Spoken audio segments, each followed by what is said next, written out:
அதிர்ச்சி செய்தி ஒன்று அண்மை செய்தியாக வந்திருக்கிறது. தனியார் பள்ளியில் படிக்கும் சிறுவன் மரணமடைந்திருக்கிறான். அதுவும் 2ஆம் வகுப்பு மாணவன் மரணம். இது மர்மம் என்று அதிரடி புகார் எழுந்திருக்கிறது. ராணிப்பேட்டை மாவட்டம் திமிரி அருகே உணவு சாப்பிட்டவுடன் முகம் கை கால் வீங்கிய நிலையில் மாணவன் உயிரிழந்ததாக பள்ளி நிர்வாகம் தகவல் தெரிவித்தது. தங்கள் 2 குழந்தைகள் ஒரே உணவு சாப்பிட்ட நிலையில் ஒரு குழந்தை உயிரிழந்ததில் சந்தேகம் என்று பெற்றோர் அதிரடி புகார் தெரிவிக்கின்றனர். அதிர்ச்சி தரும் செய்தி அண்மை செய்தியாக வந்திருக்கிறது. தனியார் பள்ளியில் 2ஆம் வகுப்பு படித்த பள்ளி சிறுவன் மரணம் அடைந்திருக்கிறான். இது குறித்து அவரது பெற்றோர் புகார் தெரிவித்திருக்கிறார்கள். உணவு உண்டவுடன் முகம் கை கால்கள் வீங்கிய நிலையில் அந்த சிறுவன் உயிரிழந்தான். அதே உணவை சாப்பிட்ட மற்றொரு குழந்தை உயிரிழக்கவில்லை. அதனால் பெரும் சந்தேகம் எழுந்திருக்கிறது. தனியார் பள்ளியில் உயிரிழந்த அந்த மாணவன் குறித்து தீவிர விசாரணை நடைபெற்று கொண்டிருக்கிறது. ராணிப்பேட்டை மாவட்டம் திமிரி அருகே 7 வயது பள்ளி சிறுவன் மதிய உணவிற்கு பிறகு மர்மமான முறையில் உயிரிழந்த அதிர்ச்சி செய்தி குறித்து நமது குமுதம் செய்தியாளர் கிரண் தரும் விரிவான உடனடி தகவல்களை இப்போது கேட்கலாம். கிரண், ராணிப்பேட்டை மாவட்டம் திமிரி அருகே தாமரைப்பாக்கம் பகுதியில் 7 வயது அதாவது 2ஆம் வகுப்பு படிக்கும் மாணவன் மரணம். இது குறித்து மர்மம் என்று அதிரடி புகார் அவரது பெற்றோர் தெரிவிக்கிறார்கள். உங்கள் தகவல் என்ன கிரண்?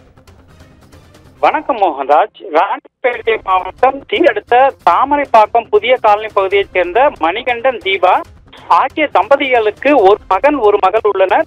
இதில் 7 வயதில் மிதுன் என்ற மகன் அதே பகுதியில் உள்ள யோகி வேமனான் தனியார் பள்ளியில் 2ஆம் வகுப்பு கல்வி பயின்று வருகிறார்.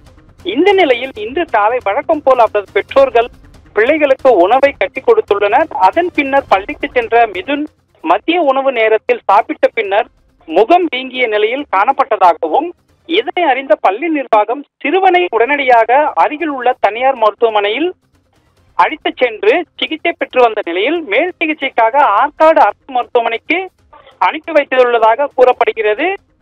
அதன் பிறகு சிறுவன் சிகிச்சை பலனின்றி பரிதாபமாக உயிரிழந்தால், மேலும் இது குறித்து பள்ளி நிர்வாகம் கூறுகையில், மதிய உணவு அருந்திய பிறகு பள்ளி மாணவன் முகம் வீங்கிய நிலையில் மருத்துவமனைக்கு கொண்டு செல்லப்பட்டதாகவும், அவர் சாப்பிட்ட உணவில் ஏதாவது பிரச்சனை இருந்திருக்கலாம் என தெரிவித்தனர். இதனை அடுத்து உயிரிழந்த பள்ளி சிறுவனின் பெற்றோர்கள் கூறுகையில், தங்களுடைய 2 குழந்தைகள் மதிய உணவு அருந்திய நிலையில் ஒரு குழந்தை மட்டுமே திடீரென உயிரிழந்த சம்பவம் சந்தேகத்தை ஏற்படுத்தி வருவதாகவும் தெரிவித்தனர். இதனை அடுத்து தகவலின் பேரில் சம்பவ இடத்திற்கு விரைந்து வந்த மாவட்ட துணை காவல் கண்காணிப்பாளர் இமயவர்மன் மற்றும் ஆற்காடு நகர காவல்துறையினர் மர்மமான முறையில் உயிரிழந்த 7 வயது பள்ளி சிறுவனின் சடலத்தை கைப்பற்றி பிரேத பரிசோதனைக்காக வேலூர் அடுக்கும்பாறை அரசு மருத்துவமனைக்கு அனுப்பி வைத்தனர். மேலும் சிறுவன் அருந்திய உணவில் உபாதையில் இறந்தாரா அல்லது வேறு ஏதேனும் உடலில் பல்வேறு பிரச்சனை காரணமாக என பிரேத பரிசோதனைக்கு பின்னர் தெரிய வரும் என எதிர்பார்க்கப்படுகிறது. மோகன்ராஜ். கிரண், உங்கள் தகவலுக்கு நன்றி.